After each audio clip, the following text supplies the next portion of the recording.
honest with them and told them she will not be dating anyone unless they have as much money as her or more. Nothing quite pisses poor guys off more than a hot rich woman speaking her truth. Sofia Vergara is simply answering the questions that people are asking her. She has been modeling and acting for decades, is in an entire host of TV shows and amazing movies. After breaking the news that she just had to go under the knife again at the age of 53 and made it through the surgery, people are saying, okay, now that you made it through this knee surgery, what's going on with your love life? Because her and her second husband divorced last year. Sofia is officially been on the market for a year now, and we really haven't heard much. She's sending shockwaves around the world apparently because she is reportedly worth at least $180 million.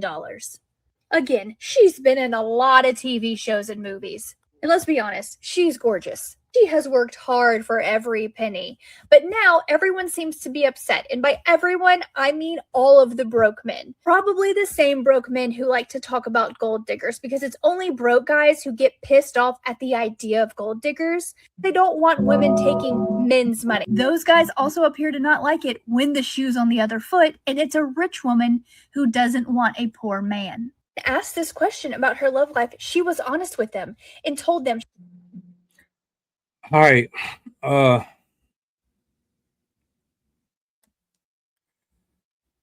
First, I'm gonna say this. The woman doing the review to this, shame on you, ma'am. Shame on you. You're rage baiting. 100% rage baiting. But we're going to address that. Off the top, congratulations to Sofia on all her success. To get that type of money, you got to put in work. And you got to be good at what you do. So I'm just say that off the rip. Ain't no shade.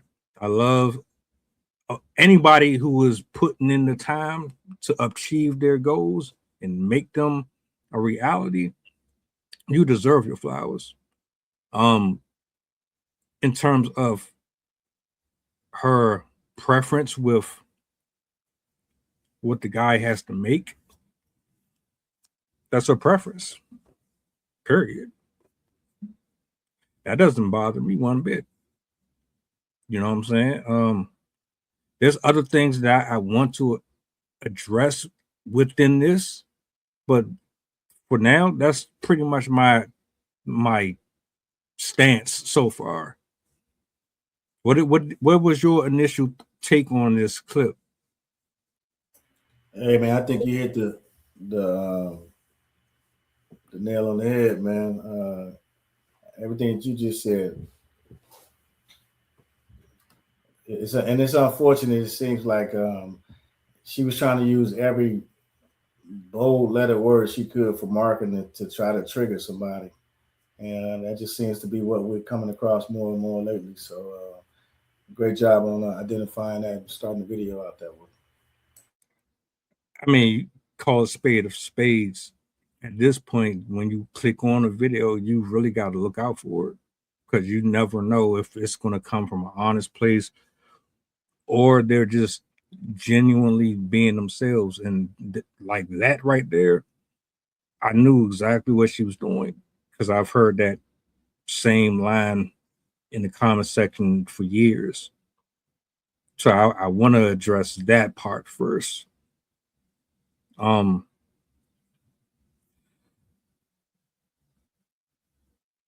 Are let's talk about men who are financially stable, but they don't measure up to someone who has a abundant amount of success compared to them. Do these men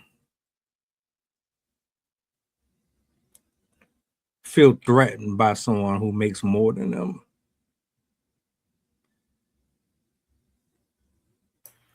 Man, I'll be honest with you, man. I don't know anybody who's financially secure that feels threatened by anybody. One of the hardest things to do is to feel financially secure. Um,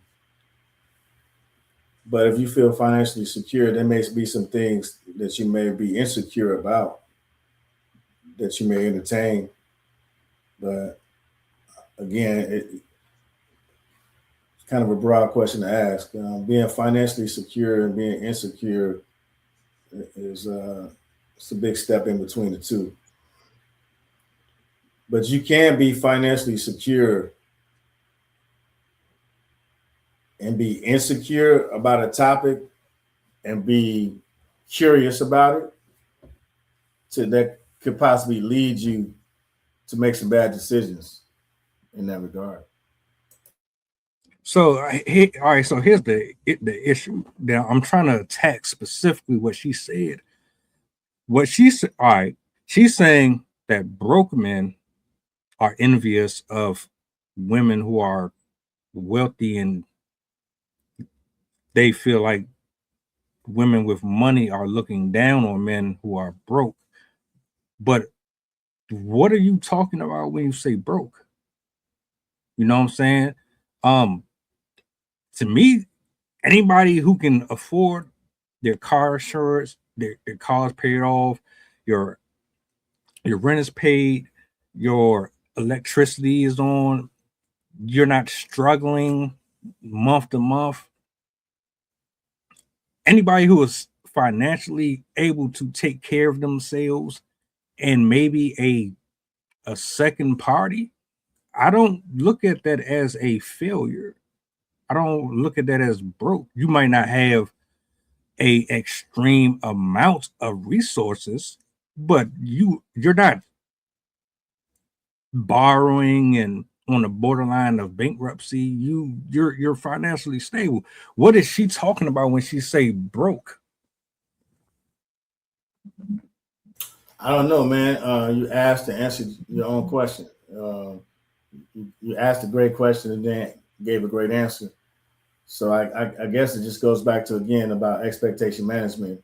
Is if you're expecting something, more or less provide what you're expecting, provide how you can go or less, you know, achieving those accomplishments, and then what it looks like when you have achieved those accomplishments. Other than that, you asked and answered the question already. You hear it so much. Oh, you broke and you jealous. And shout out to Lav Bond. I see you, bro. You hear this in the comment sections all the time. Oh, he's just broke. He's jealous of you because you make more money than him. He's not as ambitious. So he's trying to rain on your parade because you can't control her because she has more money than you. Again, what are we really saying? Because to me, as long as you healthy, you can take care of yourself. I don't see the loss. I don't see what makes you a deficient partner at all. You know, now if you're referring to somebody who is living on the couch, they just there to drop off some pipe and go on about their day, and they ain't contributing. They have no aspirations, no desire to do anything other than live off of you. That's something else. So, like, when I hear this, I really be wanting them to be specific about what to talk about. Now, if you're implying that the guy who has a average job, then he works hard, but you think that because he should be a Fortune 500 type of a person, he doesn't really concern himself with having that type of status. He's content with his routine and how he moves. You deem that as undesirable. That's where I have some pushback. Okay, so what are you pushing back on? The fact that you're implying that a person who is saying I'm all right with being a manager or a supervisor. I I have my own duplex. I have my own house. It might not be a big house. I have little bit of this and that here. I'm not calling around asking my uncles and anybody for money. I'm not taking out loans. I'm not struggling with the bank and et cetera, et cetera. I just don't desire to sit across the table from Laura Croft or Steven Spielberg. I'm not really trying to walk down the red carpet. I don't have no desire to take photos with Ariana Grande and all of that. I'm content with having a simple, structured life that doesn't come with the extra and excess headaches. Um, that's why I would push back with. You're insinuating that that person is less ambitious than you are, or that you can't get out of them a quality lifestyle because of the financial gap.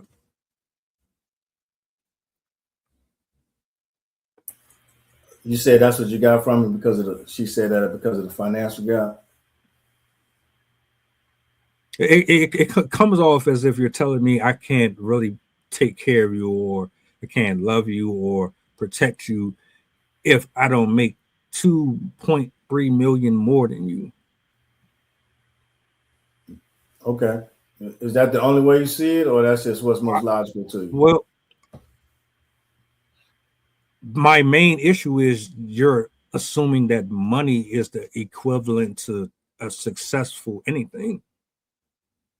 That's my main concern. I get it. You work hard. Nobody's denying that.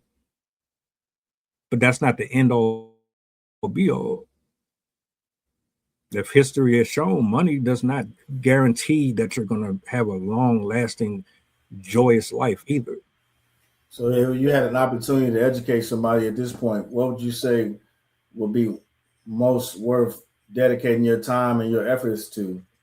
Obviously, leaving money out of it. What would be something you would say that would be worth dedicating your time and effort to? To be honest with you, I would say hone your spiritual muscles more.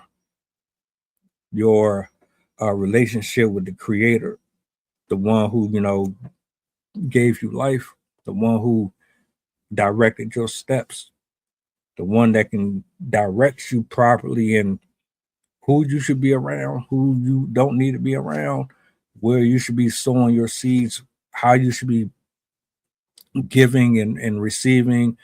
Getting in the word, honestly, I would say you have to have a balance, but first and foremost, you have to actually know who you are inside and out. So if I'm just starting out, like you just mentioned earlier, right? It's 2025. We got a week left, and obviously I can't figure it out in the last 7 to 10 days. But what is starting the new year out looking like per the guidance you've given me? Tell me something that I can do to start the year off right, and then be able to maintain checks and balances. I would say take this time to do some self-reflection. Get rid of the traffic around you. Maybe remove yourself so much from social media. Take some time to get to know yourself more. Pray a little bit more. Read a little bit more. Anything that is distracting you or deplenishing you from pouring into yourself, I would take a step back from it and figure out what are things that I can do without going into the new year. What's the excess? What don't I need? Right? Because you can't carry everything. We have a habit of dragging stuff with us that we shouldn't. So I would say maybe do some retrospect. Definitely do, like I said earlier today, I'm thinking about January, February, March, April. I'm thinking about the timestamps and where I was then versus where I am now. And I want to do this. I want to apply this. I want to be more proactive in the things that I have come to the conclusion on. It's probably not the greatest choice. So I would definitely say that for sure. Yeah. You're not doing no New Year's resolutions. This is just a self evaluation because everybody else, they can lie to you. They can say whatever they want to you. You can't lie to yourself. You can, but you can't. So I would rather you face whatever it is you got to face about yourself, be honest with yourself, and then face it head on before you close out and go on to the next year. So would you consider yourself a content creator, or because you make multiple channels, again, shout out to the poetry night. That was a dope night. So what would you consider yourself, in this space right now? I just like to talk. I like to communicate. I like to enjoy and invest and pour into people. I enjoy my hobbies. I enjoy poetry. I don't really teeter on one side or the other because I do a multitude of things. So I don't know. I wouldn't even consider myself a content creator at all. I just felt like I needed to put more use to my platform other than just randomly posting my poetry up here. So I just Okay, that's dope, man. What would you say to the people that's following you? Something that's they've inspired you to do for 2026. be very transparent, be very open, be very honest about the things that I see going on in the world from my perspective. Um, the number one thing on my to-do list is to ensure that people have a voice. That's it. I don't ask nobody for nothing. I just want people to have a voice.